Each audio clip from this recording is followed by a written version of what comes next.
Well, hello, everybody. Greetings, salutations. I am coming to you live. We got a little bit of a project here. Oh boy. Hi guys. I don't even know what it is today. Today's Sunday. I was gonna say happy Monday. It feels like a Monday here. I don't know why. I think it's just the weather. It's been kind of like rainy on Friday and Saturday, we were kind of like forced to be indoors. So for whatever reason, it's like thrown off my schedule. But thankfully, it's kind of like clearing up. It's like a little drizzly, but the sun's still out, so it's not a bad time.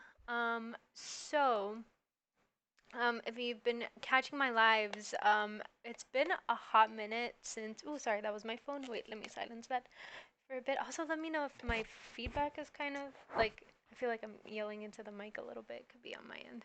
Wait.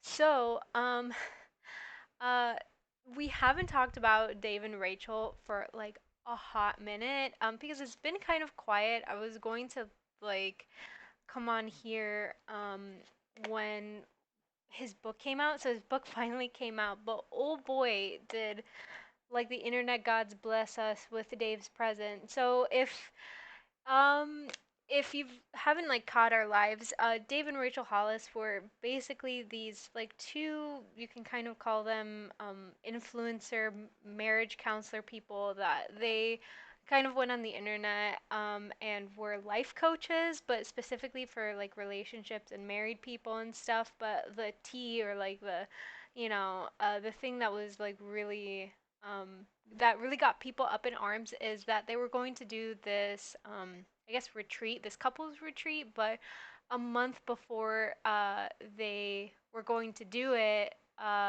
they announced their divorce. So a lot of people were like, "Oh my gosh!" Like especially when it came to Rachel's fans, because it was kind of her that started the business and started with them kind of publishing these self-help books and these relationship advice things, especially on YouTube. She even started a podcast, so it kind of got everybody kind of up in arms.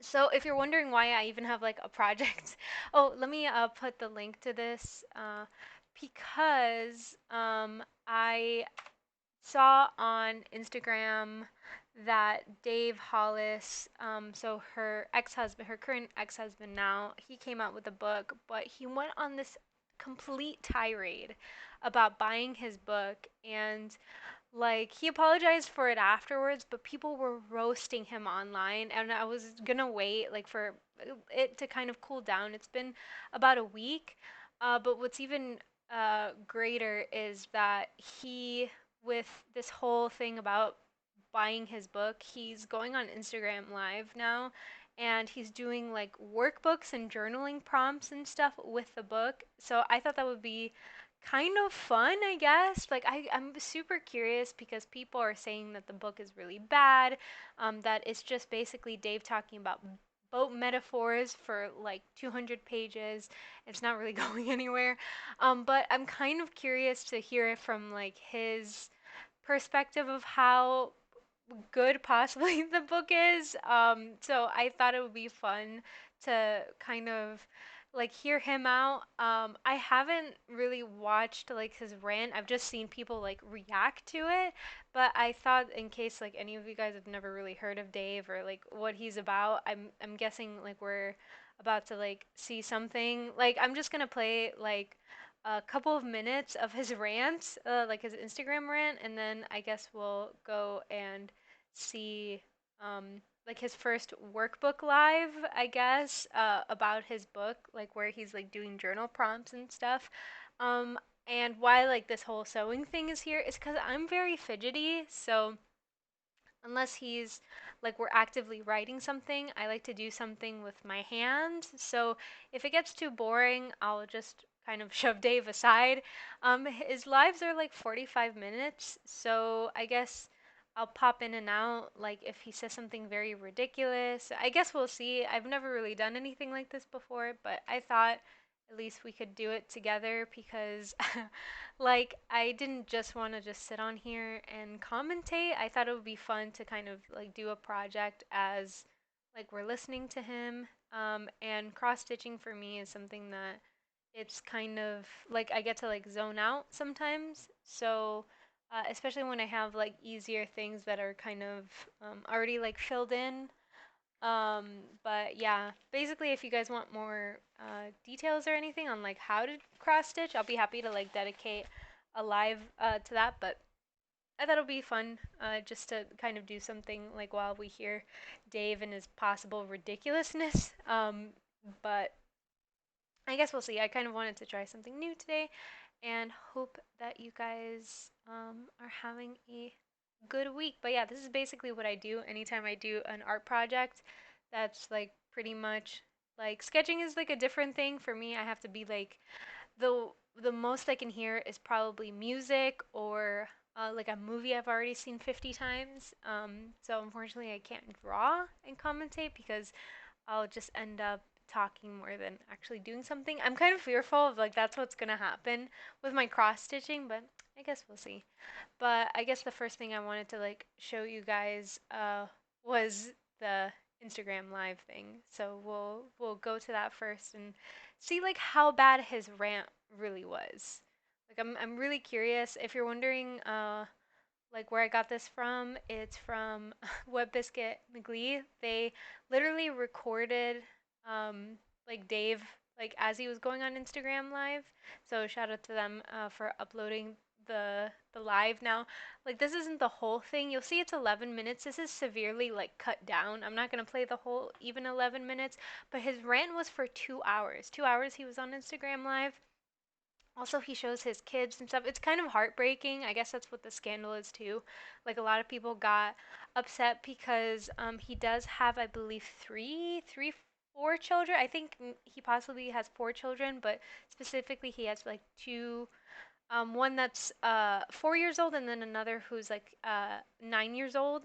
So it's kind of a little heartbreaking to see them try and get their dad's attention, like while he's basically screaming at people to like buy his book. But we'll just get like a little sliver of taste, like of what this was about a week ago, before getting into his workbook section, I guess.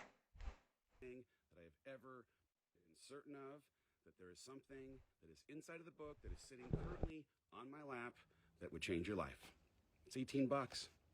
18 stinking dollars. For $18, I am 100% certain I would put like all of the money in the world up against the promise that for $18 I could change your life. And the reality is, most of the people that are watching right now are like, I'm good. I don't even know why you follow me. I'm going to be honest. Sorry. It's early. We're on my patio of peace. We're on my patio of peace. Dave, go to your peaceful place. Don't yell. Oh, don't worry. I'm going to my peaceful place, Dave. I don't know what you're talking about. So, like basically he's telling his followers the $18 is in reference to his book, and he's telling his followers like to basically back off, and if you're not going to buy his book, why are you even following me? And honestly, to that, Dave, I don't follow you, but I do like to follow like your antics. So, that's basically why I'm here. Yell at these people. Don't yell at these people. They're friends. We're trying to be friendly. Don't yell at these people. I'm just going to say it. I'm coming back. I'm going to be a little intense for a second. I just want you to brace yourself. It's early. I'm wearing American flag socks. You know it's going to be a good day if you're wearing those American flag socks. I feel bad because I just have boring socks. Like I just have like Fila socks. That's it. Like boring socks. But I hope to have a good day too, Dave. Like we're gonna get through this. It's okay. You're on your patio of peace, and I'm in my um gaming chair of glee. Why do you follow me if you haven't bought my book? Why do you follow me? If you follow me and haven't bought my book, unfollow me. I That's okay because I haven't followed you, so we're good on that end. would prefer to lose all of the people who are not interested in buying the thing that I have dedicated the last 18 months of my life to, that I have poured every single bit of my being into, than allow you to show up and breach our contract.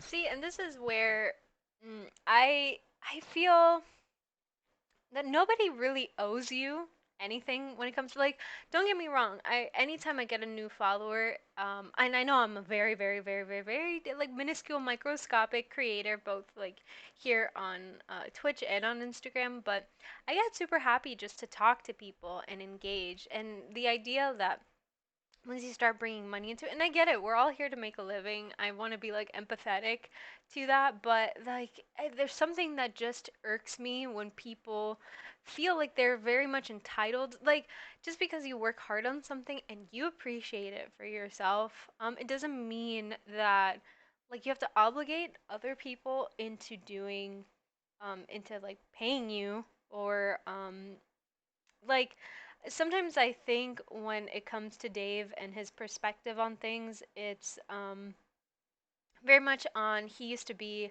a corporate executive. He talks about that sometimes when he's online. He talks about how he actually worked for Disney. And I understand when it comes to 9 to 5 jobs, you do want to be compensated for the time and stuff, but that's a give and take of a corporation, and you know what you sign up for. But when it comes to the internet and that you're speaking to a various amount of people, you're basically putting it out there into the ether of just anybody with internet access like has access to your content because you choose to publish it, but that doesn't obligate you to a paycheck, and it doesn't obligate you to people's hard-earned money. You know, by the end of it, it's nice. I feel like if you do get it, you should be appreciative and stuff, but at the same time, like I think he equates a lot of his job, like his former corporate life, into the influencer space, and especially when you're talking about platforms like Instagram and YouTube, we're not talking about like subscriber counts, like let's say for Patreon, where people do, um, like let's say for a fee, like pay for your content. You do put like a paywall for that, but to like go on to a free platform and demand for people to buy your product, I don't know. He just seems very like who are you to say, Dave? Like you know, like $18 to you might not be a lot, and he does throw that number a lot. But $18 to you and $18 to somebody else, it's different. So for me, when especially when I was in college and stuff, 18 bucks meant like if I was gonna eat dinner or not. So you know, he should at least acknowledge that to some extent. Like, like, and he does throw this around a lot, and especially for something that is a luxury. We're talking about, and don't get me wrong, I love books. I love reading books a lot. Like I probably max out my uh, my library card limit several times a month because I really like reading. That is a hobby of mine. But even on this rant, he talks about if somebody wants to check it out from like a library. The thing that conflicts about what he's talking about is his purpose to change the world. You know, like he wants to say that this book is, you know, humanity's guide to finding their purpose and stuff. But, you know, if that's truly your calling, then what's with like the price tag? Why is it that you can't, you know, help somebody out and that's what your calling is, but then you want to like kind of cry about not getting your $18 worth? So I acknowledge that he did apologize for it, but yeah, I can't really wrap my head around why Dave in and of itself. What's funny is his wife or ex-wife, I'm sorry, Rachel. She got under some hot water for like similar things. Um, Basically, where she was talking about how privileged like other people think that she is, and how you know she works really hard and she works hard for her paycheck and yada yada. But the scandal was that basically she talked about her cleaning lady in a very derogatory way. But yeah, so you can kind of tell, at least from what her and Dave kind of preach sometimes, that they're a little bit out of touch with what like the average viewer probably goes through as far as um, when it comes to like their content, and surprisingly even their relationship. We talked about this before, like where it's very similar to like where when they would talk as a couple, where they would talk about how, oh, they had to like obligate each other for dates and to talk to each other 2 hours every day, or that at least once a month they have to have like an obligatory date. And it's not very, like, it looks good on paper, but it's not very realistic.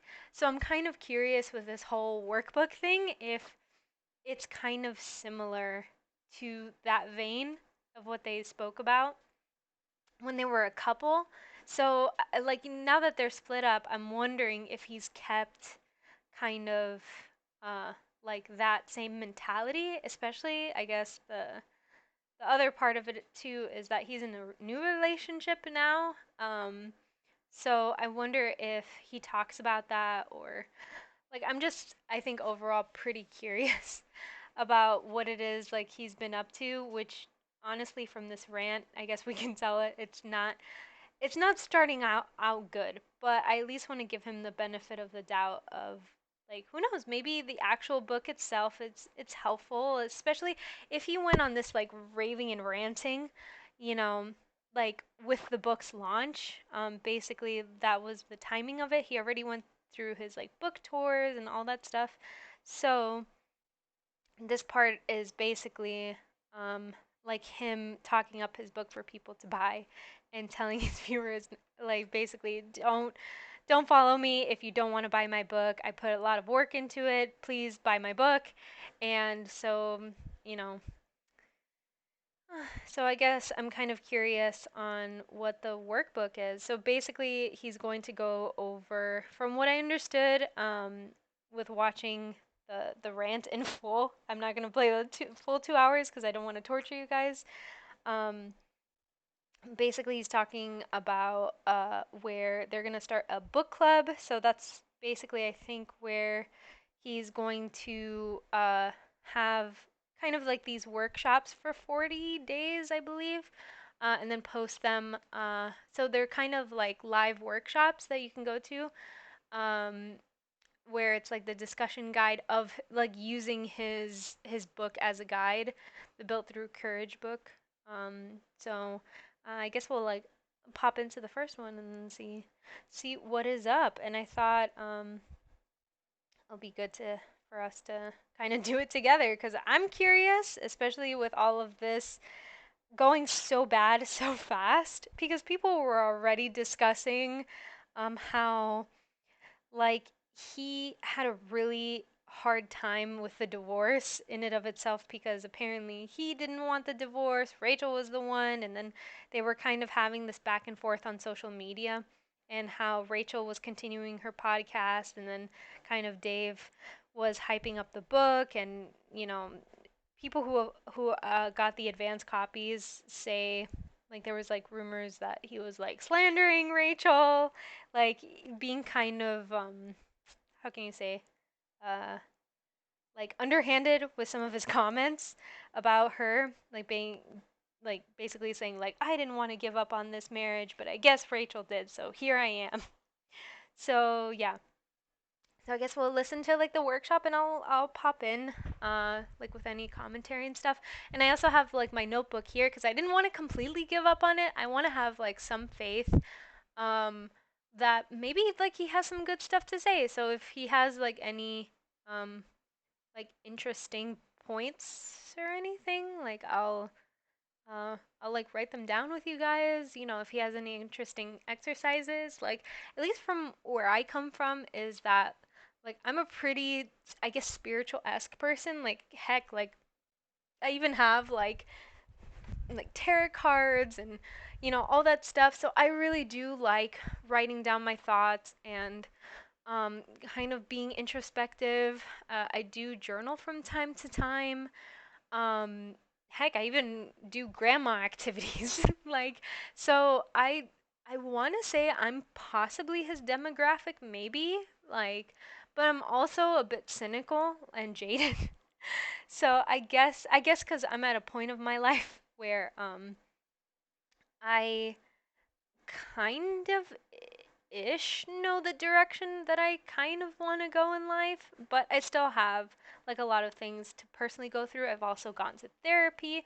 So there's part of me that I feel um like a lot of these things that possibly he talks about, it's good to go to a professional for, unless it's something like where Dave is in a field that you possibly would want to go to, or like I just think sometimes when he talks about certain things, it's out of a sense of um, like optimism, but not realistic question mark. But at the same time, I've only had like a very superficial introduction, I guess, to who he is because he's always been in like the content that I've consumed. He's always been Rachel's other half. So, and we've already kind of roasted him a lot. So this is going to be the first time I've seen his content where he's like on his own, other than that rant that I just saw. So I don't want to have like a very bad um, you know, like thought process to him off the bat. So I guess we'll see. We'll see like how it goes. Oh no. Oh, hello. Greetings. Hi. Greetings. Greetings. How you guys doing? Oh wait, I was just gonna play this audio from from Div. Oh, thank you guys. Hi, welcome.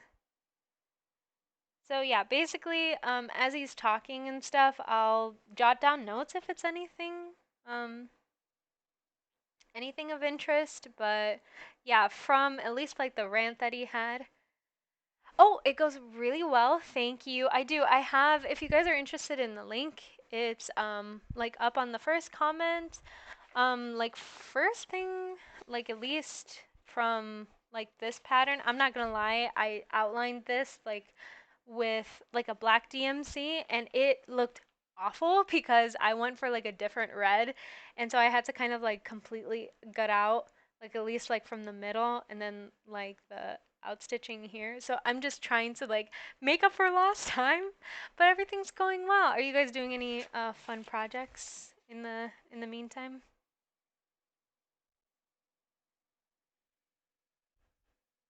Oh wait, I'm gonna try and not like put this as much in frame as I can. Okay, so I'm gonna put Dave on while we're doing this. Oh, how fun! That sounds awesome. Are you doing like fan art or is it gonna be like your own uh, OC stuff?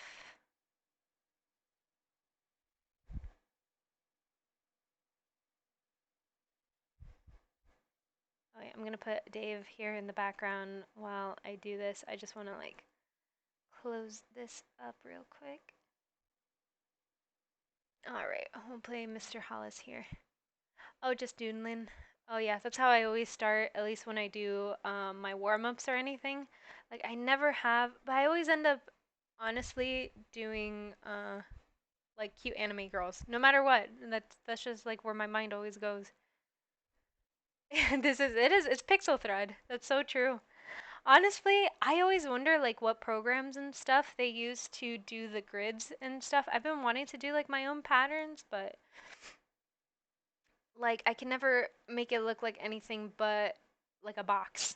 Like just and some people do some really nice things. I got this pattern on Etsy and it had like a lot of detail for because I've only seen at least like projects where it was kind of like the same thing. It was always like roses, like lots of I don't know why every craft place that I went to, they kind of had the kits and they had always cactus patterns, kittens, which I loved the kittens, but they were like just boxy kittens. It wasn't like too detailed.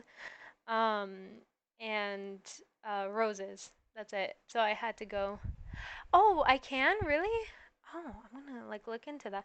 Cause like for me, it's just getting I get lost in the sauce, man. Like I'm not gonna lie. Like I have an idea, but then once I put it into pixel form, it's like now I see like with these patterns where you can actually make it look curved. Like I've never like really like seen that in a pattern before.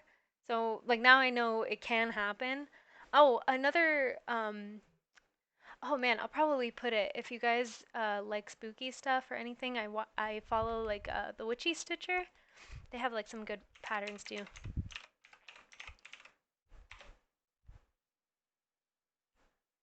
Especially we just had Hello Eve, so this one's kind of my favorite.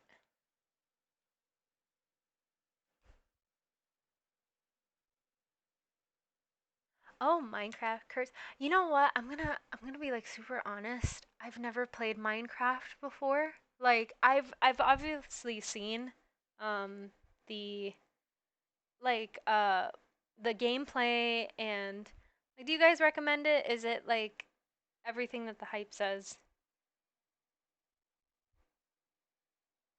I've only seen like where people I think the player's name is Dream, I think, like where I see his stuff like on Facebook. Circles are just numbers now.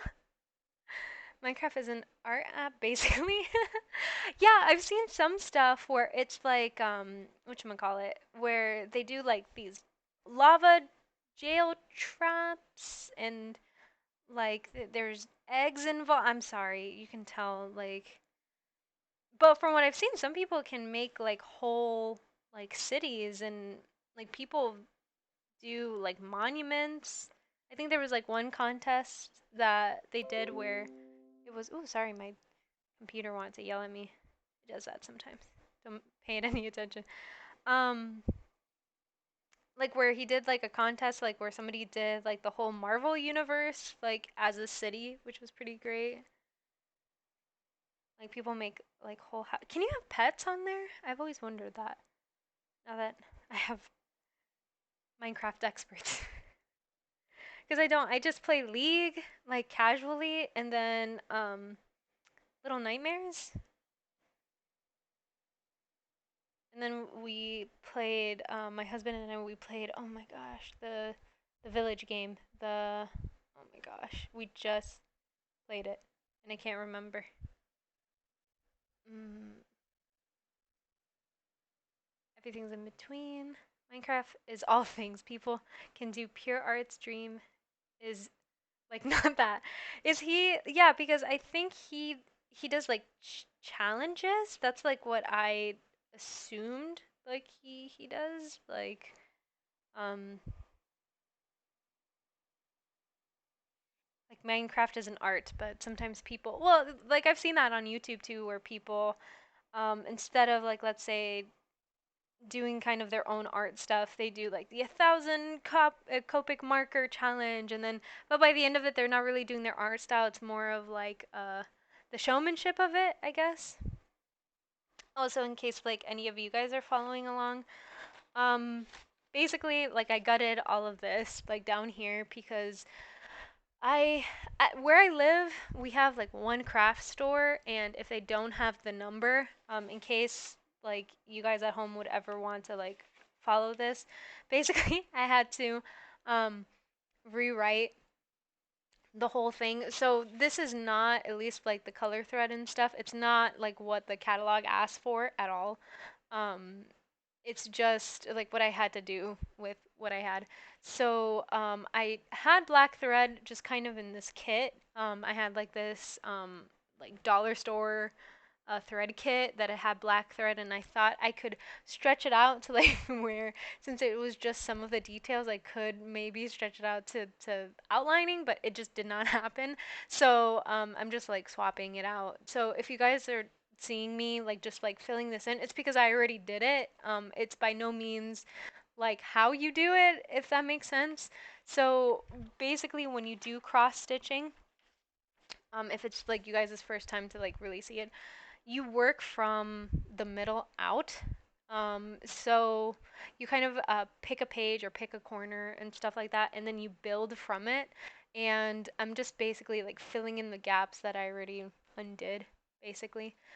Also, I kind of really like the blank spaces, so I'm probably not gonna fill them in just because it kind of looks cool. So yeah, that's basically what I'm doing. So, as I'm stitching, because I'll run out of things to say, I'll just put this crazy man here in the background and see what things he has to say because, oh boy.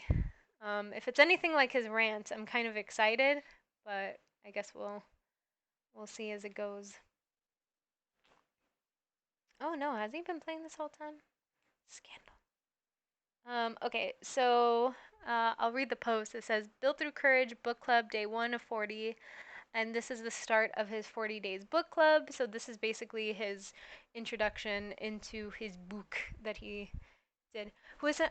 Oh, is that like the rich? Yes. So he's basically like I've talked about him specifically when he was with his wife, or now ex-wife. He's basically these like self-help guru types, but what's super funny about him, or was funny about him, was that they would give terrible advice, like terrible relationship advice, like very unrealistic. And the scandal with this guy is that literally before he went on tour with his wife for like marriage counseling, like one of those marriage counseling retreats, they basically announced their divorce.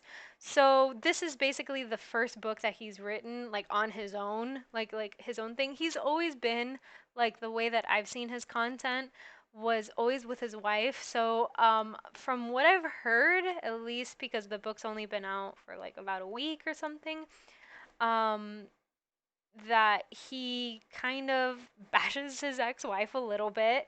And the scandal was too that he went on this like Instagram live for 2 hours, basically telling people to like unfollow him if they didn't buy his book. And that $18 is just $18, man. So yeah, here in my here in my garage. Well, he was in his what he likes to call his patio of peace. That's what his thing was. And but people like made fun of him, like saying it was like his patio of panic because his book isn't selling or was selling at the time. So he was just like kind of on uh YouTube or on Instagram like yelling at people to buy his book. So he's doing kind of this is his like day 1 of 40. Uh like I'm just genuinely curious of what it is that like he's up to. Like it's just one of those things where he's like a YouTube personality that is just so wacky.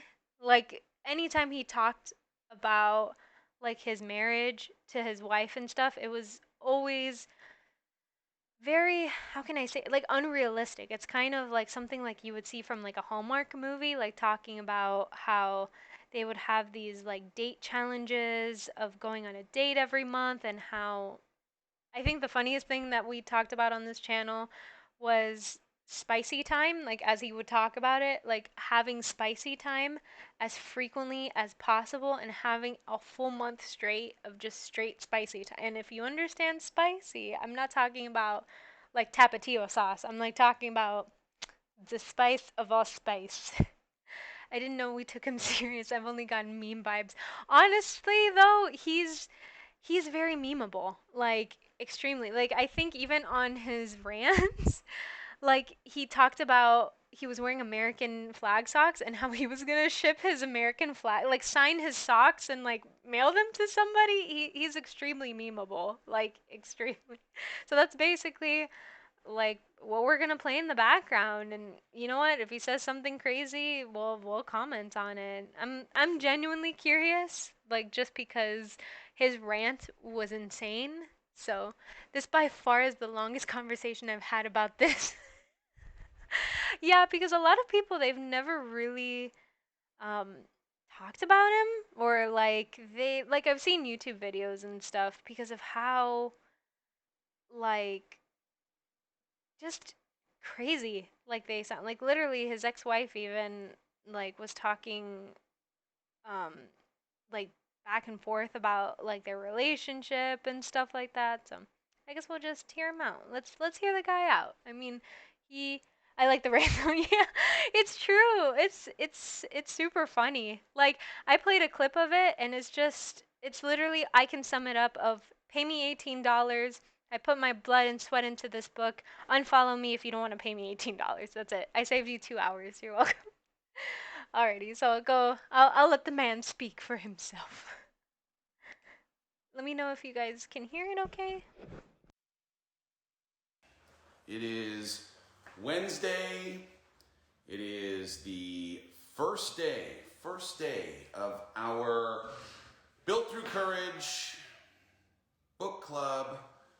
It is hopefully going to be 40 really, really great days of us diving into, unpacking, and walking through this book page by page, chapter by chapter. I am so grateful for you being here, and I am excited for the way that we will dive into this. You may have seen that yesterday I put up a post acknowledging a Saturday that I, put my foot in my mouth. Oh, he's acknowledging the rain. Okay, okay. At least he acknowledges that. Yeah, because I just saw like the post, like just his apology post and stuff. So, maybe he's gonna take back what he said. I just wish that I had better sense. I wish that I had said some things a little bit differently in Alive. But I'd be remiss to not start this conversation real quick with the acknowledgement that, man, sometimes when we choose courage, we still find ourselves overwhelmed by our fear. Is it really courage though? Really? Is this how we're gonna spin things? We're gonna spin things by saying that you being let's be honest, as far as fear goes, we're not talking about a man who's like afraid of like his book not being published or oh, is this going to be something like I'm going to be able to do again? What this man is afraid of is losing money. Like, and if he says anything less than that, I'm just gonna call BS like right away because the book's already published. Like, how people take it or don't, like let's say like this piece I'm doing right now, right? Like I'm enjoying the process. It's a pain in the butt. It's probably the most complicated thing. But if like down the line I go, "Hey, do you want to buy this from me for $5?" and somebody's like, "Hey, no, I don't want to." I can acknowledge like the work and the sweat and that hey, I'm doing this for fun, but it's kind of a pain and I'm learning a lot. But that doesn't mean it's necessarily um like worth that to somebody else, if that makes sense. So um mm, I don't know.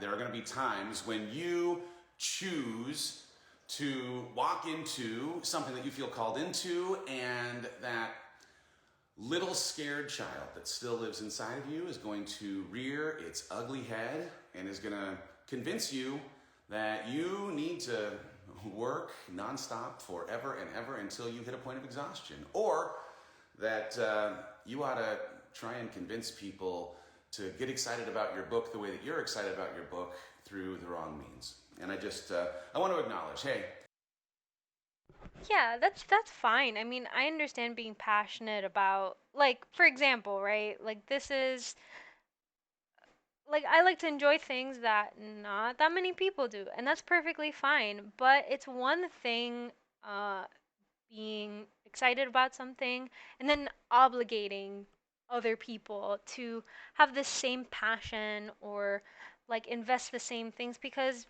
like you're not really, you know, giving people space to have different perspectives or you being wrong, and like that's what I'm getting at, and that's kind of what I got from his apology also. Like I can understand with somebody who is, like they have a new venture, they're excited, and but let's be honest, like the way that you went about it, it's not about a scared child. It's about like, hey, like I went on Instagram Live and I berated people, and whether you're scared or not, it's, you're not really being honest with what you were scared about. Like, you were scared about not making money. Like, it's not about, like, I could understand if it's something like where it's like, hey, I want this dream to come true, and hey, I want this book to be published, and it's not getting the attention, and it's not going to be published. But even then, it's not people's obligation. You're putting the responsibility on other people. Like, I don't know, Dave. I love y'all, and I just appreciate so much that we have been in community the way that we have for as long as we have, and it's a thing I will never ever take for granted. I don't take for granted, and I appreciate that as much as, man, I wish I could take back foot and mouth, exhausted Dave. The only thing that I can do is try and focus my passion into us having a conversation now, and attempt to just deliver a ton of value over time, such that maybe a thing like Saturday ends up looking like a wild anomaly and a reflection of fear more than anything else. So I'm glad that you're here. I appreciate you being here. Today, we are going to dive into the introduction of this book. We're going to have a conversation each day about a book or a chapter or a part of the book inside of the study guide, as it were. We are going to dive in each day with some directed journal. Oh yeah, in case you guys would want to do the study guide, you would have to. It's not really part of like the book purchase, but it's if you sign up to his Facebook live. So basically, this is an upload of that. So you would have to like go onto his website and then sign up for that session, and then you get a kind of like a PDF file, I believe, like of that. So it is free, so that's good. So if you guys do want to legitimately like follow along, and I'm most likely going to like kind of roast him a little bit, but at the same time, I would never want to like deter if this is kind of like your jam and it's something that you're interested in. It is like at least a resource that's like out there if you guys want to check that out. Journaling prompts, and I thought today, rather than talking about the book, I'm going to just start by reading a little bit of it, and then as we go, we'll stop, have a little bit of a conversation, and go from there. Thank you, Heather. I see that. I appreciate that. Worth is not tied to sales. I love that Starbucks right there. Ooh, I feel you, Dave. I'm caffeinated also. Let's go. It's not Starbucks, it's like from the Family Mart that's here, but same vibes. Oh wait. Why is this so tricky? I don't know if you guys can see like me trying to like thread it. For me, like this is the trickiest part. Okay, there we go. Maybe. It always decides to like flip out on me in the last second. Oop. Okay. I know this, I know this, I know this, and yet there is something interesting in fear that starts telling you lies in the midst of attempting to bring your goodness to light, and sometimes the listening to those lies, it can trick you into thinking things that are not worthy of being thought. All right, I start this book with a letter to you, the reader. I'll read it now. Dear reader, fear has been among the strongest and most consistent emotions of my entire life. I grew up the most afraid kid in school, where worry was my love language. I'm willing to admit that long after school ended, fear was still there, running the show. I say this to acknowledge that the decision to write a book about cultivating courage is something that makes me a little self-conscious when I think about the contrast of who I've been, the way I've given power to fear over my life. I've been a mix of good and bad, strong and weak, disciplined and inconsistent. I've had seasons in my life where I was extraordinarily proud of the way I showed up, and plenty of times in the last 5 years where the challenges of stepping into who I was meant to be brought out things that weren't my best. Hello? My mistakes were often fueled by fear, usually in desperate need of courage to course correct. There's only one way I can help you understand how to create courage you'll need for this life, and it's by talking honestly about the times when being courageous produced good outcomes, as well as when a lack of courage kept me in my own way. I mean, there's part of me that how can I put this? Um, I I wonder, like, and that's like the question that I think of as far as like what exactly is it that like he is afraid of? Because a lot of the things that he has talked about is possibly like career, um, money anxiety, things like that, which I feel it's kind of like I'm afraid it's going to be like one of those things that he talked about with his wife also, where it was like, oh, you guys don't have enough spicy time, so have a bunch of spicy time for a month straight. Just push it forward and just do it. And that's not really a realistic solution to um to things. And I wonder if this is the direction he's going to go, where it's just like, oh, are you afraid of following your goals? Just get over it. You're afraid of like going into business on your own. Just get over it without really think a whole month of spicy. Yeah, that's what I'm saying. This is why this guy is so fascinating to me because a lot of his solutions they're kind of like, oh, you're scared of something, just do it all the time. But he's not very okay. Here's a good example. I saw a review about this, so just to give you guys perspective, if you're new to the whole Hollis and Company, that's his last name and his ex-wife's last name. Um, he went on a basically a venture on going into a triathlon, right? So where you have swimming, biking, and running, right? But what's funny is that he's afraid of open water, and instead of training like where this was going to be the first thing that you're going to experience in a triathlon, he only practiced in a pool. And instead of acknowledging like, hey, you know what, I need to practice facing my fears and getting a trainer to practice in open water, he just literally decided to go into open waters for the first time in the triathlon, um, and face his fears then. And he kind of spun it into this whole thing of like, well, I had to do it. I had to face my fears, but in the most irresponsible way, putting not only himself but the people around him possibly in danger. And on top of that, like he couldn't do it. At the end of it, he tapped out. He wasn't prepared, and he spun this whole thing of like still continuing the marathon and telling himself like, "Oh, well, I may not have placed, but now I know I faced my fears and I acknowledge that I know how to prepare next time." But he had 6 months to do this. Like, it's very jarring how he wants to spin these narratives of being very spiritualistic and eye-opening and third eyeing the whole situation, but it's he doesn't go about it in a very common sense way.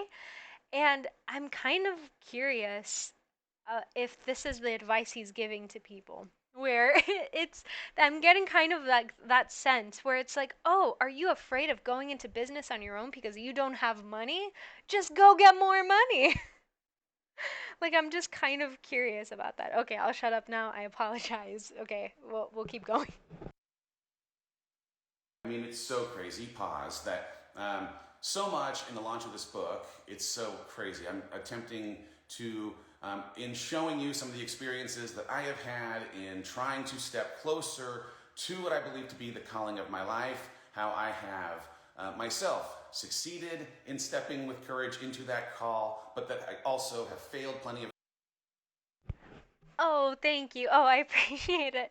I appreciate it. No, but at the same time, I want to give also space for him to speak because I tend to like talk a lot, and so I want to at least give him the space, and also you guys too, to like listen to what he has to say and then like form your own opinion on it, because at the same time, you guys deserve to listen to like what he has to say in full instead of like my critique also. But thank you. I really appreciate it, Chicken Wing. Times, and of course, as it turns out, I am attempting to teach, while at the same time I find over and over in this launch becoming a student of the things that I am teaching.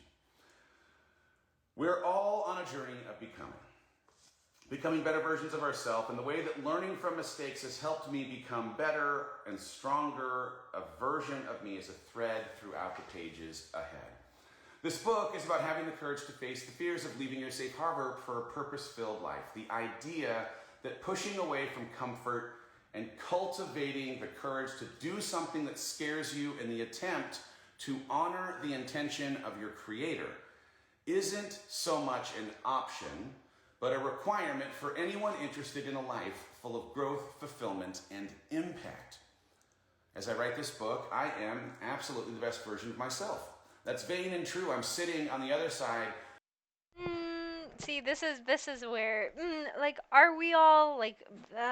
See, this is what he talks about too. And I apologize if this is like your first time, but they're very much into this idea of like, oh, just keep pushing for this better self of you, and but what they never acknowledge ever, and at least from like my very short time on this earth, it's that like your goals, like you as a person, change all the time. Like it is just inevitable. It just happens. Even on the chemical level, like you will change.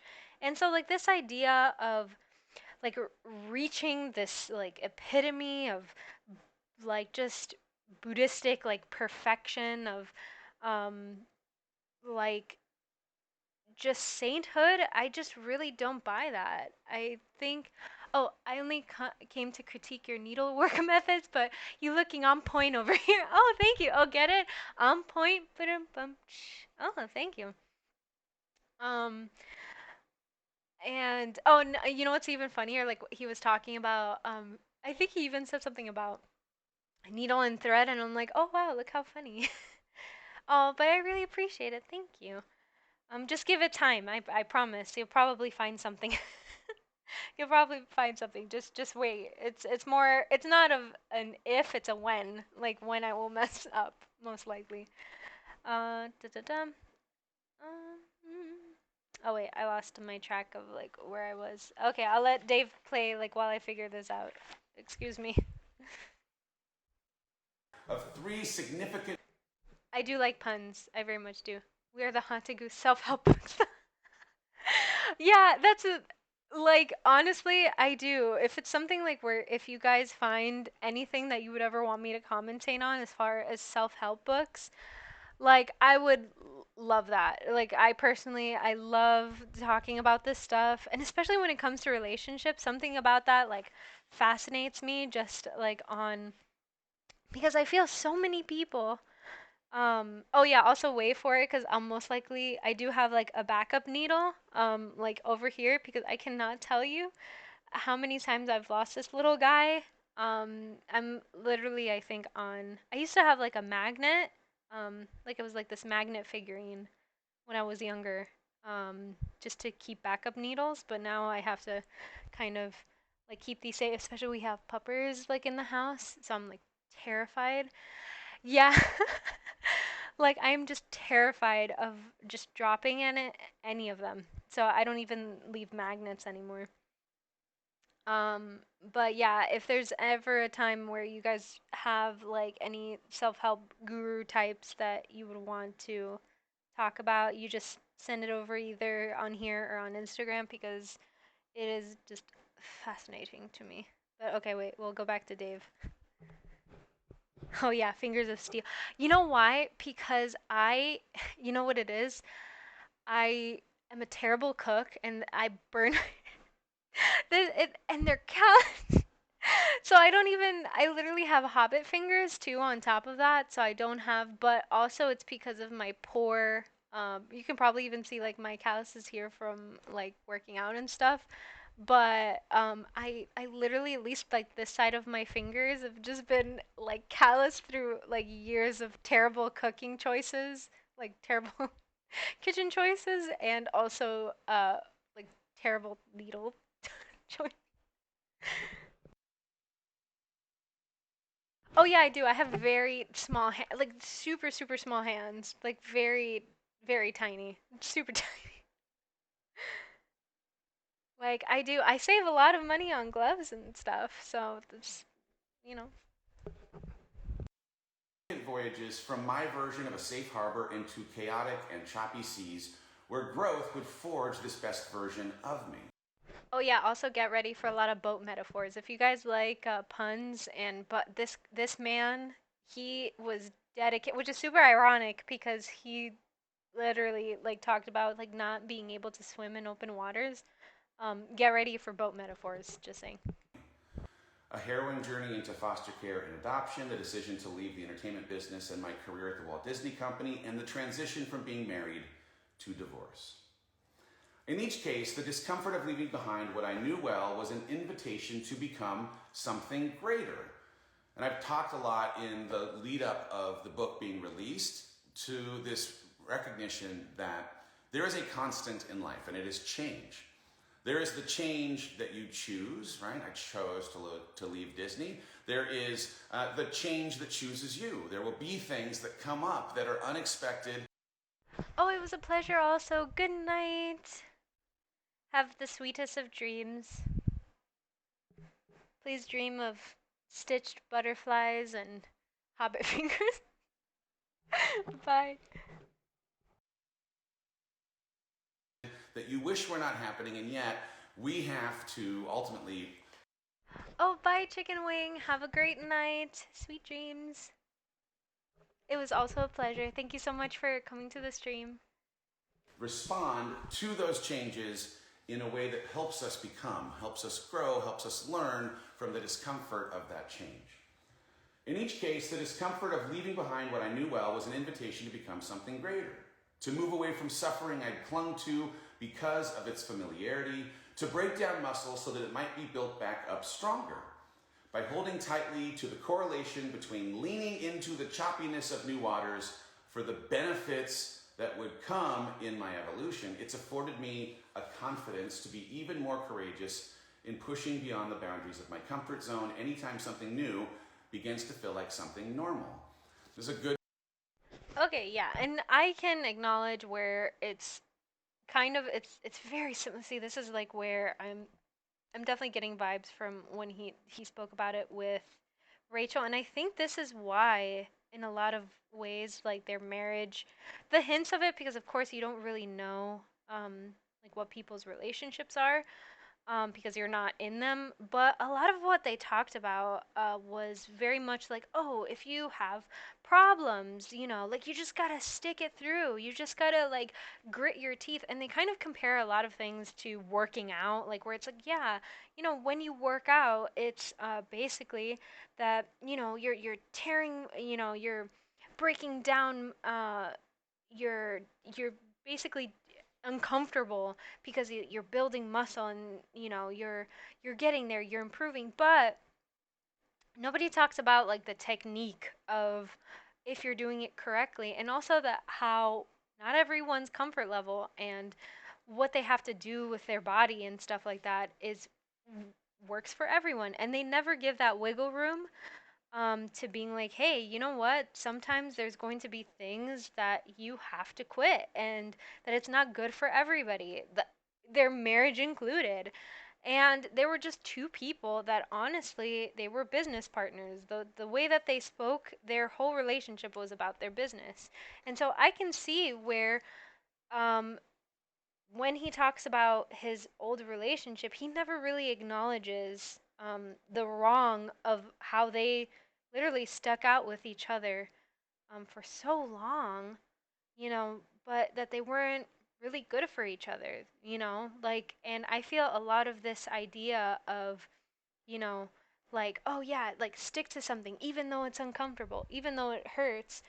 Like, yeah, but, are you doing it the right way? Like, if you are, breaking down that muscle and you're doing something good, like, make sure you're with somebody who knows what they're talking about when it comes to training, because you can seriously hurt yourself and F yourself up to the point, like, where you can't do the things that you used to. And especially when it comes to time, and relationships and stuff, like, you're playing a lot with people's, like, own ambitions in life, and a lot of the times people just need to have their needs fulfilled, so how is it that someone is going to seek that within a relationship that maybe is not working for them and they're not getting their needs fulfilled, and then you're just telling them, like, hey, just push through. It's okay.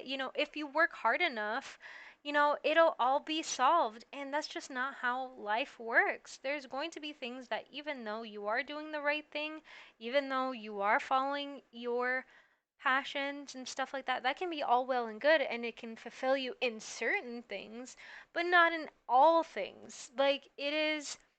I think I learned that, especially when it came to moving to Japan. Like, I moved here because of my husband's job, and I was under the impression that, oh, I'm going to find a job right away, and that just wasn't the case. It just, where we moved, there's a lot of circumstances that, it's just not in the cards for me right now. But does that mean that, oh, I'm going to, like, push hard? I can't, if I just keep sending applications, if I keep, but what do I do with myself until then? Does that mean, like, I have to completely give up on life? No, not at all. I just have to find fulfillment in other things and other facets of my life.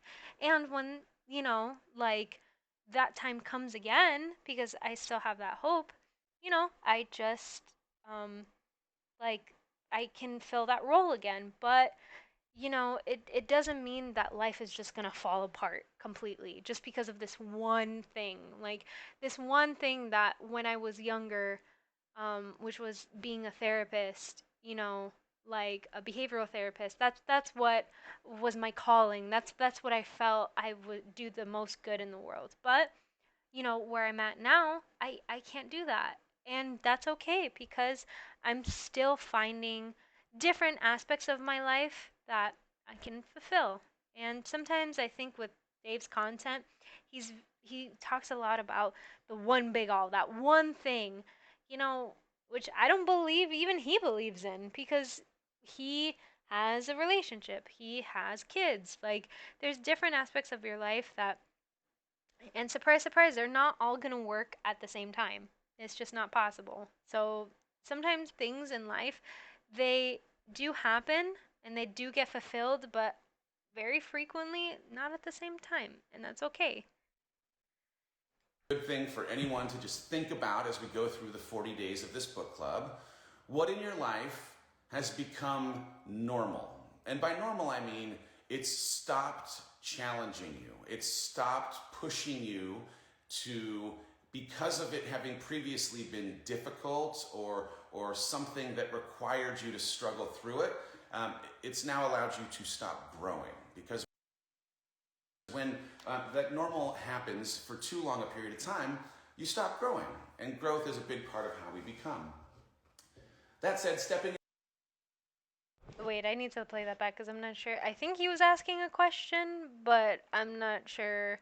Wait, I'm gonna play that back real quick because I'm not sure what he was asking. It's afforded me a confidence to be even more courageous in pushing beyond the boundaries of my comfort zone anytime something new begins to feel like something normal. This is a good thing for anyone to just think about as we go through the 40 days of this book club. What in your life has become normal? What has become normal? I mean, uh,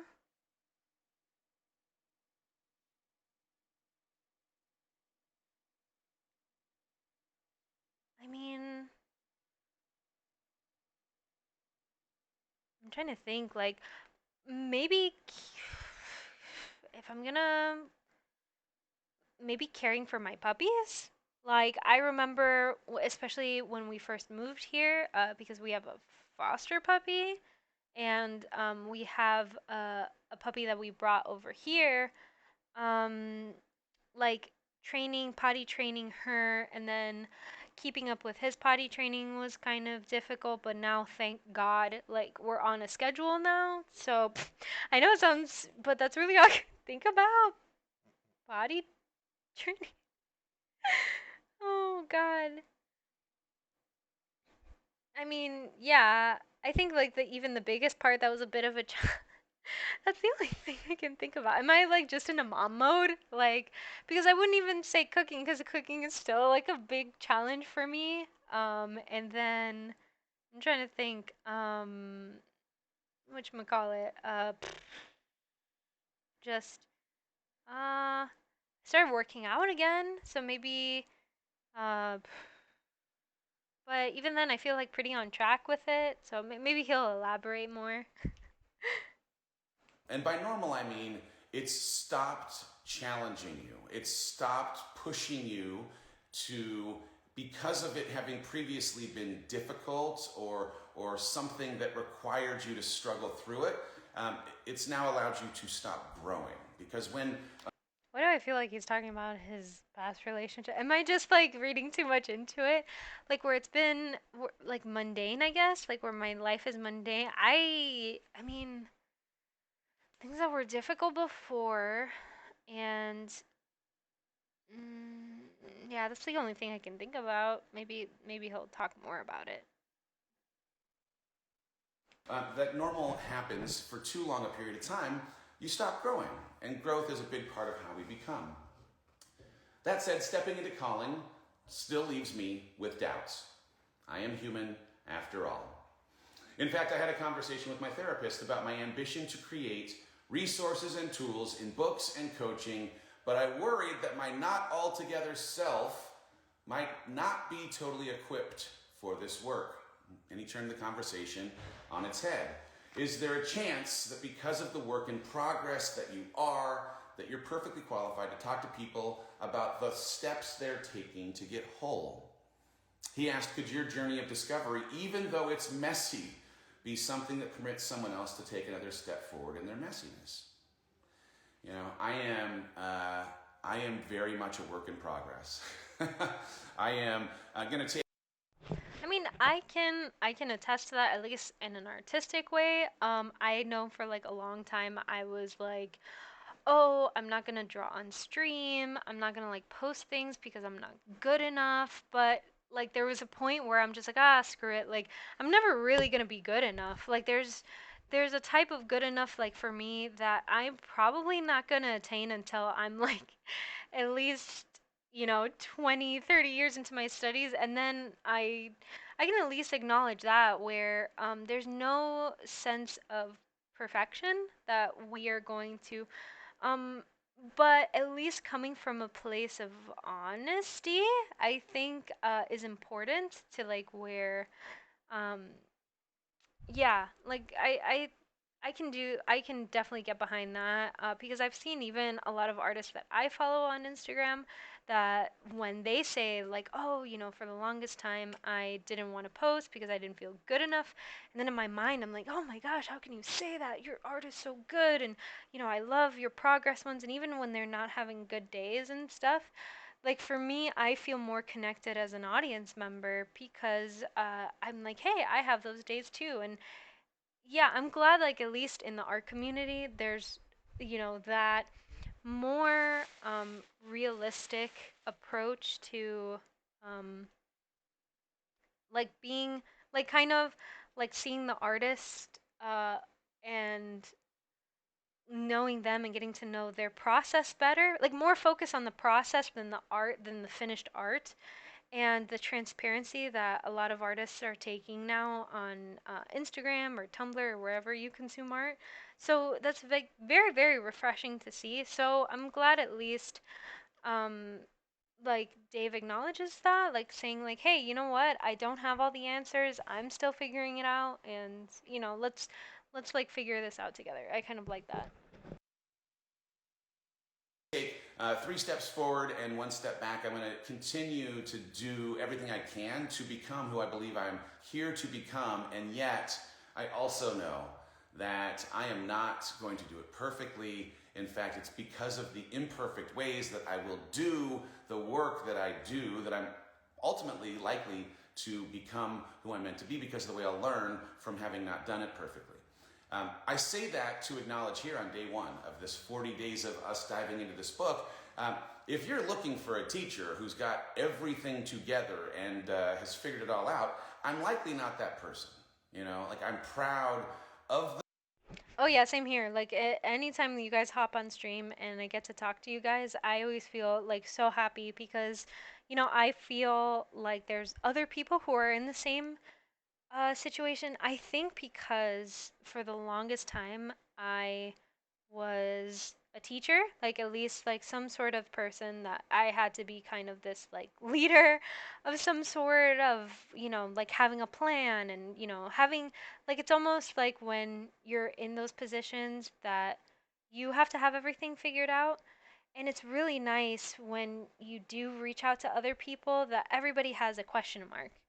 Everybody's trying to figure it out. Everybody's kind of, but we're having fun, and that's what I personally really like about art and about doing these sort of streams. It's just kind of a discussion and seeing where everybody else is at, especially when it comes to different opinions and thoughts and stuff like that. And also like processes and tips and things like that. Personally, as much as I do like to talk and give my 2 cents, I also really like to learn from other people and do things, try things and experiment with different art forms. And I've gotten like a lot of really good ideas from you guys because you guys have made content suggestions or um, especially when it came to my art with different outlining processes and stuff. You guys gave me some like really really great suggestions, so at least I totally back him up on that one too. Like where when it comes to especially as big of a topic as life and purpose and stuff like that, I really think it should be taken in under an approach of a question mark and a discussion rather than like a monologue, because anytime I've heard people say like, yes, this is the one true way to do something, I at least know 5 or 6 other people that would like beg to differ on like a really big scale. So The progress, but I also am very much still a work in one and will be, not just for the 40 days of this challenge, but for the rest of my entire life. It's just a reality of my humanity, and in a weird way, a thing I've now come to have pride in. Yes, sir, I believe those words to be true, even as I myself am still on this journey that you're on. We're going to do this imperfect, messy work together. It feels important to set the record straight up front. That's what you're getting here. Someone who knows what it is to face the prospect of swimming into choppy waters, someone who is nowhere near altogether, believing in the mandate to heed the call, choosing to be brave most of the time, even though it's scary and exhilarating and daunting, because I know that that is where true fulfillment lies. So climb aboard. It's a mix of storytelling and frameworks, passive reading and active learning prompts, the things that work for me in the hopes that you can discover what works for you. As much as I'll share aspects of my wiring, faith, perspective, and experience, even as you think, believe, and act in different ways than me, my hope is that the work serves as a catalyst to help you find the ways that you will cultivate courage in your life, the courage to become who you were created to be. Let's go. All right. So the first chapter starts with this. I mean, the illustrations in this book are one of my favorite things. Aaron Tin. oh my gosh, was that like a drawing of him? No, no, Dave, no. Oh, that's honestly, it's just like the art is good. It's just that it's just weird, like to have a picture of yourself in your book and like you being there. I don't know. I just got like secondhand embarrassment, especially that since I do know that thing about him like not learning how to swim in open water. And so I feel like this whole thing is like super ironic. Um but I just got like a twinge of cringe, like I just, Inslee, fantastic artist, ended up drawing a bunch of fantastic pieces of art for this book. And the first one is a picture of me holding up my tattoo, and it's where we start the book properly. Unmoored. A ship in harbor is safe, but that's not what ships are built for. I have this quote tattooed on my right forearm. It is my mantra. I have a constant reminder that this life that I want exists outside of my comfort zone. The only way I can evolve into the see, this is like where, like, there's always been a part of me that I'm like, oh, I should get a tattoo, but then I come across like things like this where it's like, my God, like I understand when tattoos, like the discussion of I do. I follow a lot of tattoo artists. It's a beautiful art. I'm not bashing anybody with a tattoo. I think by the end of it, it's your body. You do what you want to do. It's just that like I get a little like ugh, when people like talk about this whole spiritual like connection with, because I get it. It's like it's something that you did for yourself, and it's um very fulfilling that way, and it means a lot. It's just that when you see like a phrase, or especially a quote from somebody else, like where it's possibly like a famous quote from like a poem or something like that, and I just get, I don't know, I get kind of like icky about it, because I guess because for me, when I've seen tattoos, and maybe it says more about me, it's more about the art, like the artist, the actual personal work that's been done on your body, and then you're like carrying that artist's work. And like for me, when I see like text, or it's not to say that it's any less special, because it's something that like you chose, and it's somebody else's words, but I just like I feel sometimes there's a lot more fluff to it than if it was like art. I don't know. I guess since I don't have one, I can't speak on that, because by the end of it, who am I to say? Because I don't have a tattoo, so I probably should not have an opinion on it. But I don't know. I just get big like sorority vibes from Dave when he talks about his tattoo, because it's kind of like the equivalent of somebody getting their astrological sign and being like, "Look, I'm like a this is like the Pisces sign because I'm a Pisces," and it's kind of like, okay, like by the end of it, you have a right to do it, and by the end of it, there's some pretty cool tattoos that's even astrological signs. Like they definitely exist. It's just, um, like let's not pretend that that's what it is. And I don't know, for me, I feel like he really talks up this phrase. And why can't it just be a cool phrase, Dave? It's not like this whole like art piece that you've had, like where it was like an artist and they put like a lot of you know like shading and coloring, and it's like an art piece. It's like by the end of it, it's a phrase. It's words on your skin, and it's like but he's going to explain to us, and maybe I'm just full of crap. So let's hear what he has to say. Like, let's not talk about me, because by the end of it, I don't even have a tattoo, so I should not have an opinion. person that I want to be for myself and my family. Someone who's proud of himself when he's alone in his thoughts. Mind you, he says that he wants to be there for his family, but then on his 2-hour rant, his kids were like crying and like begging him to like spend time with them. So it's like, okay, I honestly, oh, if somebody can make a clip of just him talking about that, and then like snippeting like when his daughter like is crying for him to make her breakfast, like oof, eek.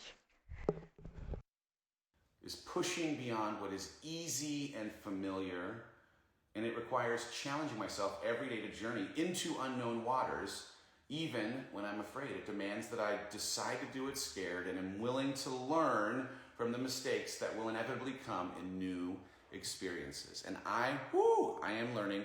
What does the tattoo say, Christine? It says, a ship in harbor is safe, but that's not what ships are built for.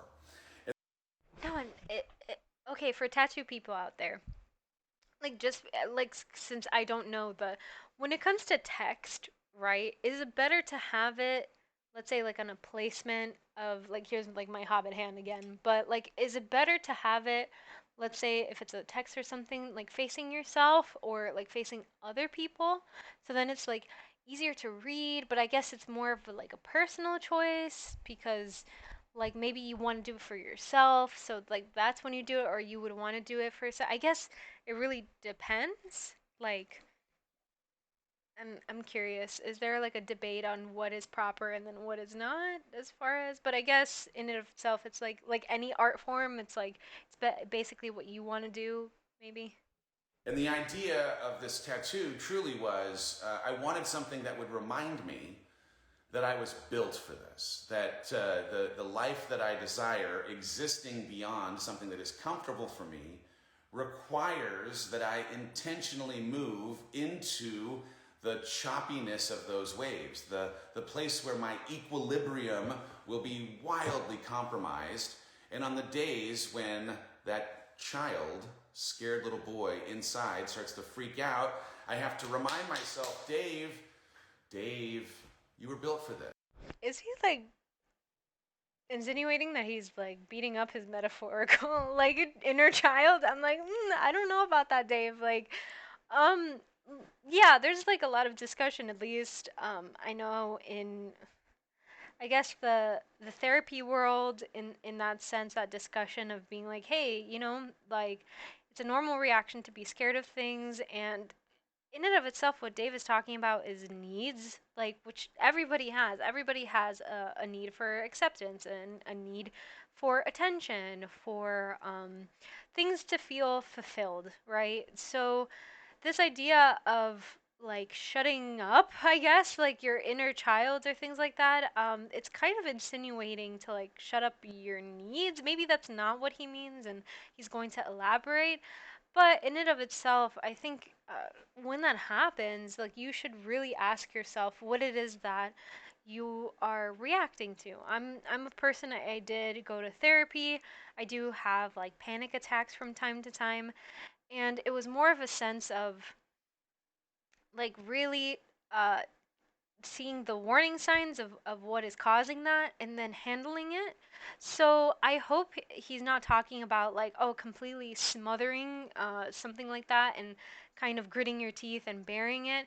I think it's a bit more helpful to kind of teach people how to better know themselves and equip themselves for when stuff like that happens, and communicate that. And that's what mostly it is. It's really getting to know yourself better. And of course, like I'm only talking about my experience. I know this isn't the case for a lot of people, but for me, the biggest part of that was not only communicating, like really realizing what it is that I needed at that moment, but also communicating that to the people around me. Because a lot of the times I would just shut myself out because I was very embarrassed. Panic attacks aren't something that are necessarily fun, and especially when they're in public, I feel a lot of shame. And so, uh, like, instead of like shutting that down completely, I just rationally like would take those like me explaining it now is a lot better than what I used to do when I was younger, and just kind of smother those feelings to the point where I would isolate myself from other people, and I would engage in very unhealthy habits that way. Because believe it or not, they are going to be um, they're going to kind of leak out in other ways, if not that. So it's better to do it in a healthier way. That's like the choices that like I was faced with. Um, but I know it's not the case for everybody, and that was just something that when I went to therapy, and that's why I very much advocate for therapy instead of self-help books, because self-help books are very generalized. They're very this exactly worked for me, and you have to kind of give that grace that it might not necessarily work for you, and that does not mean that there's something wrong with you, or that there's like no hope, or that you should force yourself into something that's not like working. Like if you just kind of like try and force yourself to do something, and um, maybe you're just not built for it, huh, Dave? But I at least want to give him the grace of maybe that's not what he means. Like maybe he's talking about like having those needs voiced more. Let's see what he talks about. This.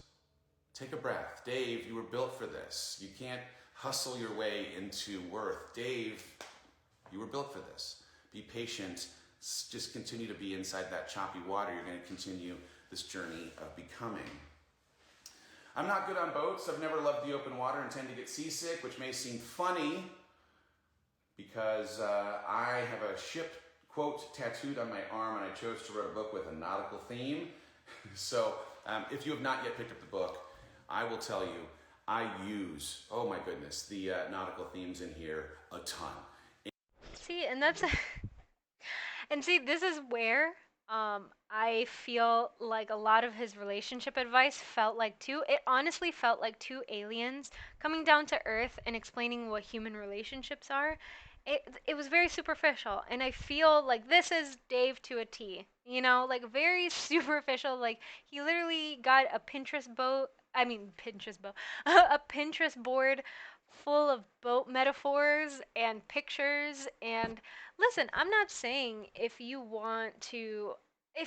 are a novice, right? Like if you want to get into stuff, hell, like I'm like that too. Like with my art, I am by no means a proprietor of, you know, like fine arts or anything like that. I'm very much a beginner and stuff like that.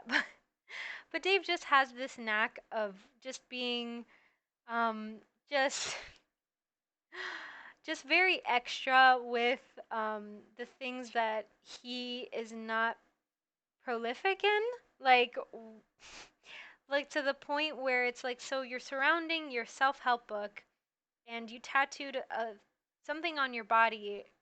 Just admit that you liked the phrase, it was inspiring to you. You know but then he goes like head over heels like for this theme, and sure, it's good on paper, but like, are the words that you're saying, are they practical? Like are they something that you can like the idea of something, but is it in and of itself something that's helpful, or does it just, you know, work for your theme? And I do it because I like the way that the analogy or the metaphor is easy for me to connect to. But you may become, in fact, nauseous by the end of this book because there are a lot of sea analogies inside of it. The headline is, a lot of us are going to struggle with pushing ourselves beyond our comfort zones, but we've got to rise to that challenge. We have to think about how getting uncomfortable is, in fact, exactly what makes us get closer to who we're meant to be because of growth, because of the way that the unsteadiness requires us to maintain.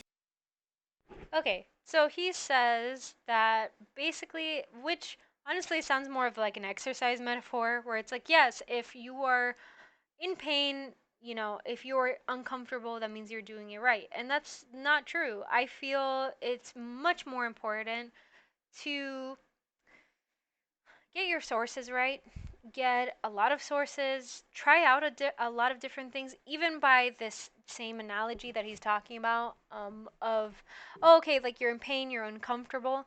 And sure, but that doesn't mean like you're optimizing your results or you're even technically tapping into your full potential. Like even as an exercise metaphor, this happened to me. I um I lost 15 pounds, and like that was great, but there came a point where I was plateauing, and the things that I used to do that caused me, let's say, discomfort, or caused me things, they just weren't working anymore. So I had to acknowledge that what I was doing was not working and kind of get to the bottom of things and change up my plan.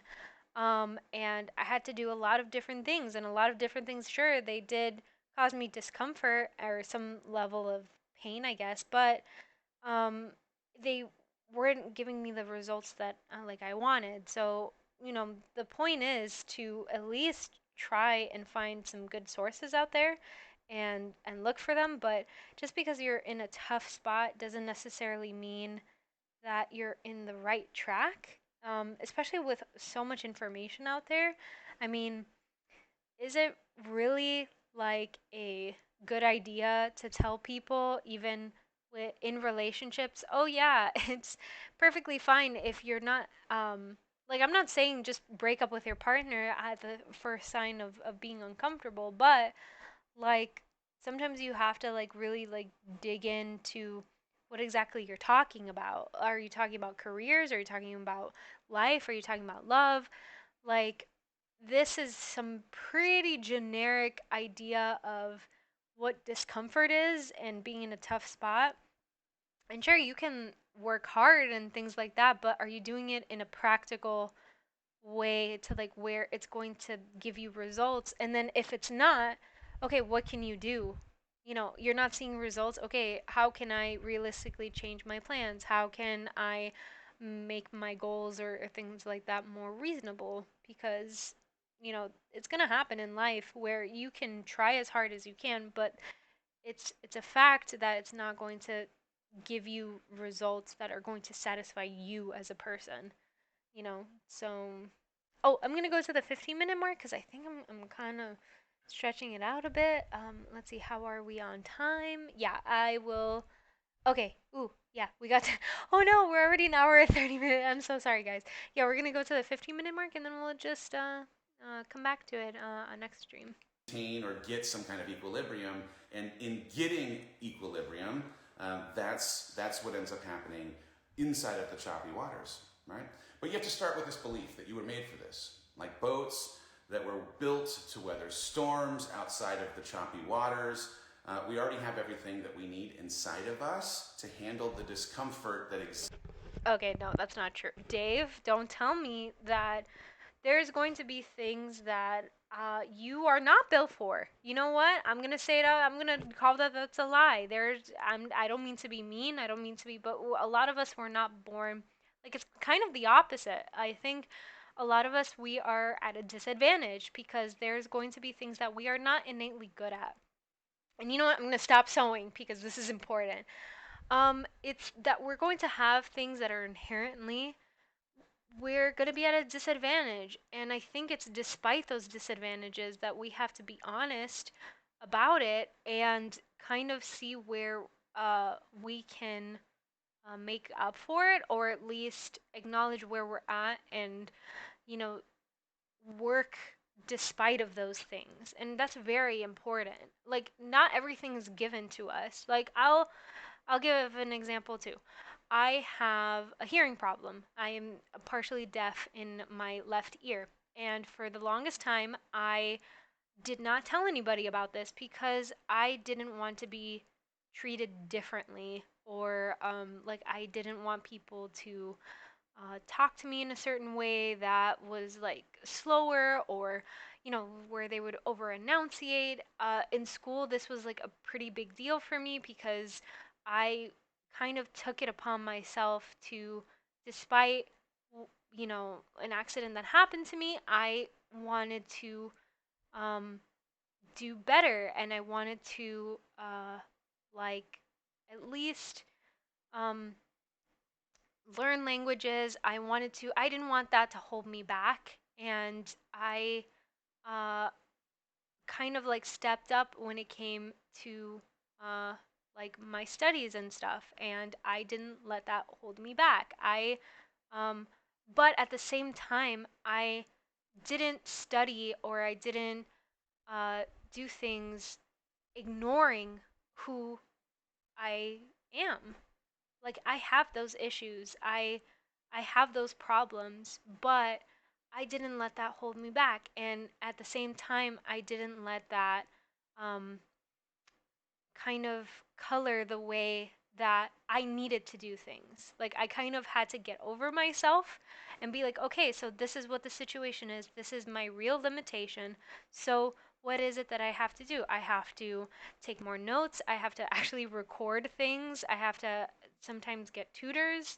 I have to study longer. I have to like fill in the blanks. I have to, in social situations, I when we go to like loud places or things like that, I have to kind of be okay that and accept that I'm not going to hear everything and I'm not going to understand everything, and kind of give myself that grace that, hey, you know what, I don't need to be in the loop all the time, and if somebody is my friend, they'll be okay with that. They're going to socially be okay with me not being in the loop all the time, and I don't have to be perfect, and I don't have to like be on top of and be okay with that anxiety.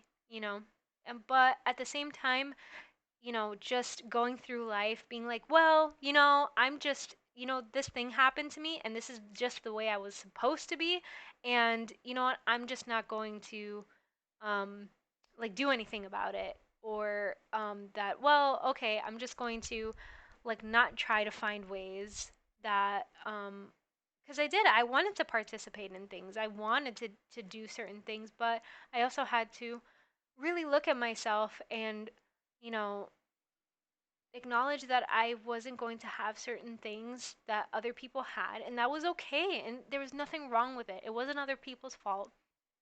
It wasn't my condition or anything. It was just the way, like, life is, and it's okay, and it's fine. And I think in a lot of ways it made me a good hard worker, and I kind of am happy with like the way that I am now, because now I get to do things now with my hands, or I'm more artistically inclined than I used to be, just because I found kind of more people that I get to like practice these things with, and yeah, like, but I don't feel like this idea of like, oh well, it's fine because you're just meant to be this way. You're no, like I really don't feel like that. I think a lot of who we are, yeah, sure.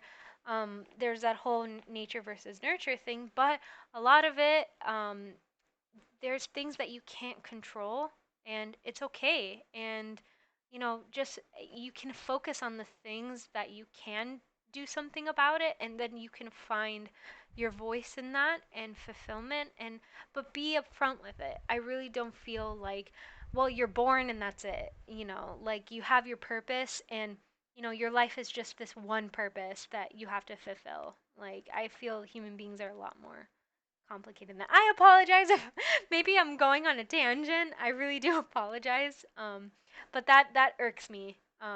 Especially that there's difficulties that people have to face in life, and it's not all about well, you have this one thing, and you know once you fulfill it, that's it. That you have your one purpose that um like that life has for you, and it's clear, and all you have to do is just look into yourself and find it. It's I'm sure that's fine when you're like in high school, and you're trying to find a major and stuff like that, and you're naive to the world, but come on, Dave, like you have you've lived life long enough to know that that kind of fortune cookie advice just doesn't cut it once you're like in your 30s and stuff. Like literally, I'm looking at 30s in 2 years, and I'm at a point where I'm just like, like, and it's not me being jaded. I'm very spiritual, and I'm very much about um, heck, I'm like about soulmates and everything like that. Like I am, but at the same time, I would never kid myself into telling somebody that no, you're just, like who you are is who you're meant to be, and you just have to work hard. And but what does that even mean? Like work hard on what? Like, oh, not very practical, I think. Exists outside of our harbor. We just have to have the courage to believe in ourselves, right? So, when I was ending 2019, end of 2019, I made this bold declaration. 2020 is going to be the best year of my life. I made this, like, yes, it's going to be the best year of my life. And I had saved it for my 45th year on the planet.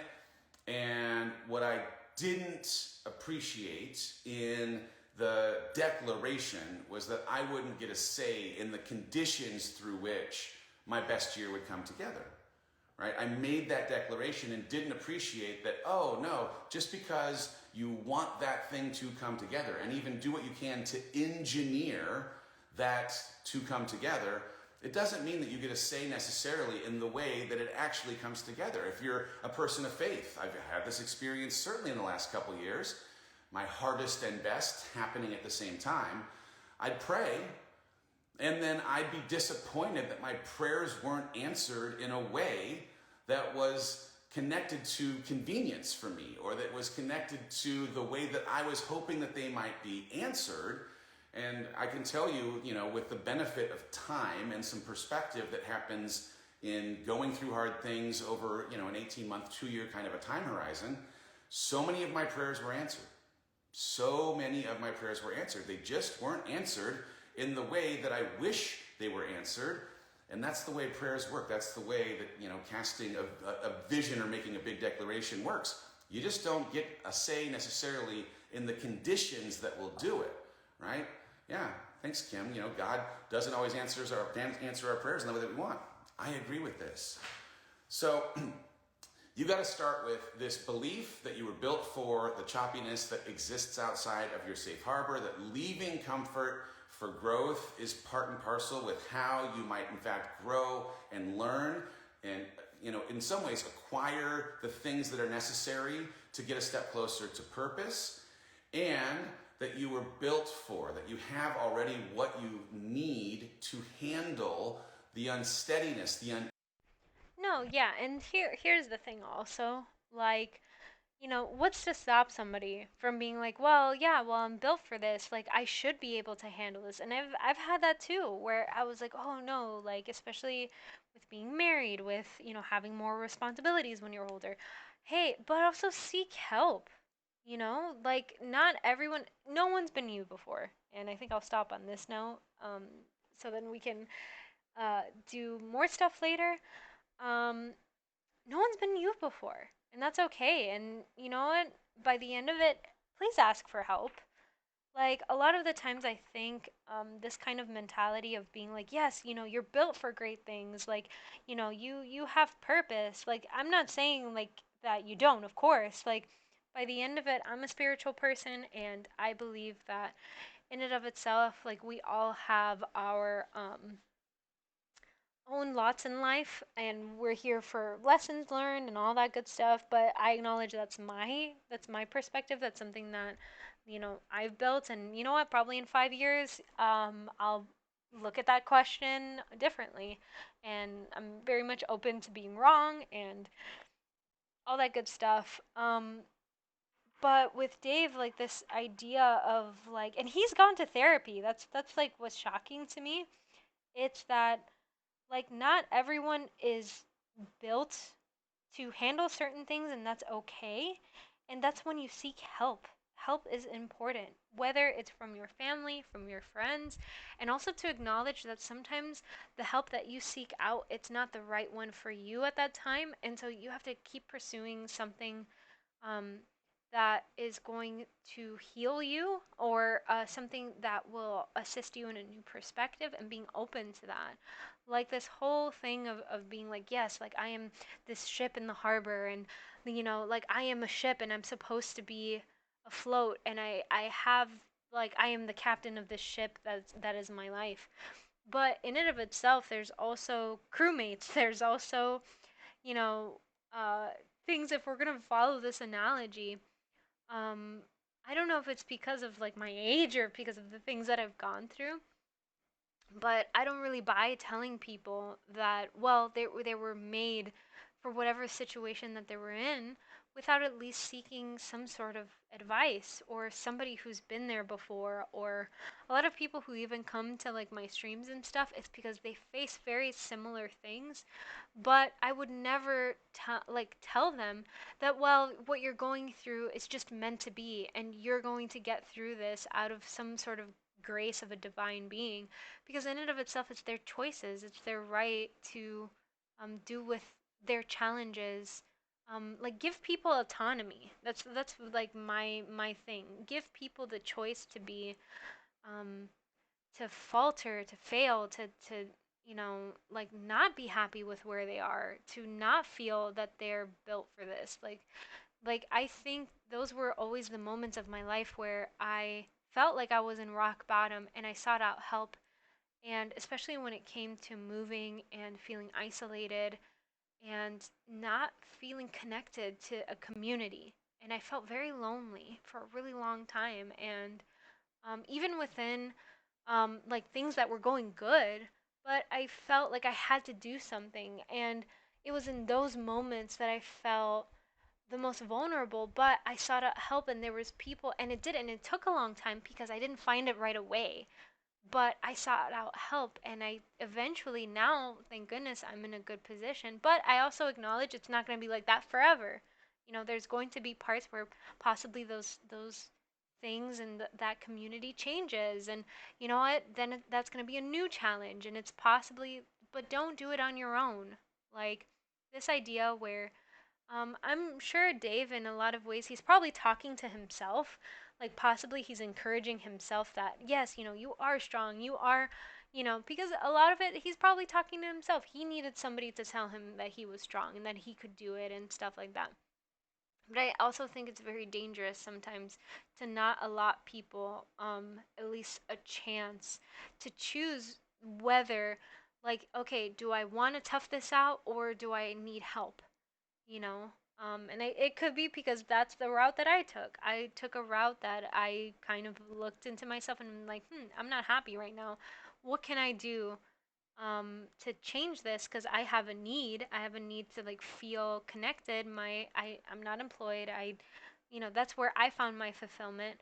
So okay, I'm going to volunteer. I'm going to join a D&D group. I'm going to like do more art projects. I'm going to take my dogs out more. I'm gonna, network with some friends. And you know what? By the end of it, I feel in a much happier place than I am now. But I also acknowledge it's not gonna be like that forever. So yeah. I hope this was helpful.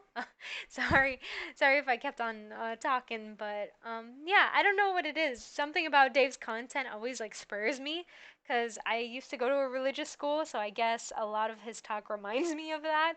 But yeah, guys, I hope you had a good time. Thank you guys so much for even joining me while I cross stitch and stuff. I'll definitely do that next time. Probably with some different background noise, if anything. Um, but yeah, if you guys have any suggestions for uh, discussion points or for other self help gurus on my opinions, on my ranty opinions of stuff, then I'll catch you guys on the next one. Bye.